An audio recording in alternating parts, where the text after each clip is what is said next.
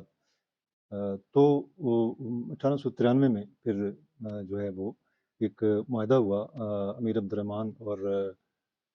تاج برطانیہ یا British government کے ساتھ، برٹش انڈیا کی جو گورنمنٹ تھی، اور اس وقت برٹش انڈیا کے جو فارن سیکرٹری تھے یعنی وزیر خارجہ ہنری مورٹیمر ڈیورنٹ، ان کی سربراہی میں ایک کمیشن بنا، اور اس کمیشن نے افغانستان اور برٹش انڈیا کے درمیان جو ہے سرحد کا تعین کیا، اور ایک لائن کے ذریعے اس لائن کو جو نقشے کے اوپر موجود ہے ایک ریڈ لائن کے طور پر، اسی لائن کو ڈیورنٹ لائن کہا جاتا ہے، اور وہ لائن جو ہے وہ ایک مستقل سرحد تسلیم کی گئی افغانستان اور برٹش انڈیا کے درمیان۔ یہ جو ڈیورنٹ لائن تھی یہ مشرق میں شمال اور مشرق کا جو علاقہ تھا افغانستان کی جو حدود تھیں ان کا تعین کیا، اور اس طرف جنوب میں بھی جو ایران کے ساتھ جو علاقہ لگتا ہے افغانستان کا اس طرف بھی اس کا تعین کیا گیا، اور یہ ایک مستقل سرحد کے طور پر اس کو تسلیم کر لیا گیا۔ یہی نہیں، اس کے بعد پھر 1895 میں کیونکہ جو برٹش گورنمنٹ کے خدشات تھے ان کے پیش نظر انہوں نے اس مسئلے کو ونس اینڈ فار آل جو ہے وہ طے کرنے کا فیصلہ کیا تھا۔ تو اس ڈیورنٹ لائن کے معاہدے کے بعد 1895 میں ایک پامیر معاہدہ ہوا تھا، اور اس پامیر معاہدے کے مطابق یہ ہوا تھا کہ جو شمال میں جو افغانستان کا علاقہ ہے، جو سنٹرل ایشیا کی ریاستوں کے ساتھ جو حدود افغانستان کی لگتی ہیں، تو ان حدود کا تعین بھی کیا گیا، اور اس کو معاہدہ پامیر کہا جاتا ہے۔ بہرحال یہ معاہدے ہوئے، اور دوسری جو جنگ تھی جو اینگلو افغان وار جو انہوں نے جیت لی تھی، لیکن بعد میں پھر برطانیہ کا سفیر جو ہے وہاں پر مارا گیا اور حالات خراب ہو گئے، تو برطانیہ کی فوج واپس آ گئی، لیکن وہ جو معاہدے ہوئے وہ ظاہر ہے اپنی جگہ پر موجود تھے، قائم تھے، اور ان کی پاسداری بھی کی جاتی رہی۔ یہ امیر عبد الرحمن نے وہ اس معاہدے کو تسلیم کیا، اور اس ڈیورنٹ لائن کو مستقل سرحد تسلیم کیا، اور دوست محمد خان امیر عبد الرحمن جو تھے وہ 1901 میں فوت ہوئے، اور پھر 1901 میں حبیب اللہ خان بادشاہ بنا۔ حبیب اللہ خان نے بھی ظاہر ہے اس کو ڈیورنٹ لائن کو تسلیم کیا، اور حبیب اللہ خان 1901 سے 1919 تک بادشاہ رہا، اور اس کے بعد پھر 1919 میں امان اللہ خان بادشاہ بنا۔ حبیب اللہ خان جو تھا وہ پرو برٹش سمجھا جاتا تھا، یا برطانیہ نواز پالیسی تھی اس کی، لیکن جو امان اللہ تھا جو 1919 میں بادشاہ بنا، وہ اس کی شہرت یہ تھی کہ وہ اینٹی برٹش تھا، اور یہی وجہ ہے کہ اس زمانے میں پھر ایک اور جنگ ہوئی جس کو تھرڈ اینگلو افغان وار کہا جاتا ہے 1919 میں۔ ابھی 1919 میں جو جنگ ہوئی، اس جنگ کے خاتمے کے لیے پھر ایک معاہدہ ہوا، اور اس کو معاہدہ راولپنڈی کہا جاتا ہے۔ یہ معاہدہ جو ہے اس پر دستخط ہوئے تھے 1921 میں، اور اس معاہدے کی روح سے امان اللہ خان کی کوشش تھی کہ جو افغانستان ہے اس کی خارجہ پالیسی کو بھی برطانیہ سے آزاد کروایا جائے، اور جو افغانستان ہے وہ مکمل طور پر ایک آزاد اور خود مختار ریاست بن جائے۔ بہرحال وہ اس میں کامیابی ہوئی، 1921 میں معاہدہ راولپنڈی ہوا۔ معاہدہ راولپنڈی جو تھا اس کے اندر بھی ڈیورنٹ لائن کو تسلیم کیا گیا دونوں طرف سے، اور یہ تھا کہ جو برطانیہ نے اپنا جو حق تھا، اختیار تھا افغان خارجہ پالیسی کے اوپر، وہ سرنڈر کیا، اور وہ واپس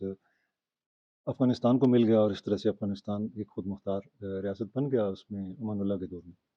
اس کے بعد یہ سلسلہ چلتا رہا۔ یہ جو بادشاہ تھے یہ دوست محمد خان سے لے کر امان اللہ خان تک، اور پھر امان اللہ خان کے بعد پھر یعنی ظاہر شاہ تک، اور ظاہر شاہ کے بعد صدر داؤد جو تھا وہ بھی بارکزئی خاندان کی ایک شاخ سے تعلق رکھتا تھا۔ تو اس دور میں یہ ہوا کہ مختلف اوقات میں جو بادشاہ تھے پہلے انہوں نے تو اس ڈیورنٹ لائن کو تسلیم کرتے رہے، جو معاہدے ہوئے، یعنی 1893 کا معاہدہ ڈیورنٹ لائن کا، پھر اس کے بعد 1905 میں اس کو تسلیم کیا گیا، پھر 1919 میں جو معاہدہ راولپنڈی ہوا اس میں ڈیورنٹ لائن کو تسلیم کیا گیا، اور اس کو مستقل سرحد جو ہے وہ قرار دیا گیا دونوں طرف سے، افغانستان کی اور برٹش انڈیا کی طرف سے بھی۔ لیکن صدر داؤد کے زمانے میں اس مسئلے کو دوبارہ اچھالا گیا، اور چونکہ اس وقت 1947 میں جب پاکستان بنا اور ہندوستان جسے کہتے ہیں کہ تقسیم ہوا، اور پاکستان اور بھارت دو ریاستیں بنی، تو اس وقت جو باچا خان کا جو مطالبہ تھا کہ یہاں پر اس صوبے میں پشتونستان بنایا جائے، اور اس جو مطالبہ تھا غفار خان کا، تو اس کا فائدہ اٹھا کر صدر داؤد نے دوبارہ اس گڑے مردے کو اکھاڑا، اور ڈیورنٹ لائن کو تسلیم کرنے سے انکار کر دیا، اس کو مسترد کر دیا۔ تو یہ ہوا کہ پاکستان اور افغانستان کے حالات پھر کشیدہ ہوئے۔ یہ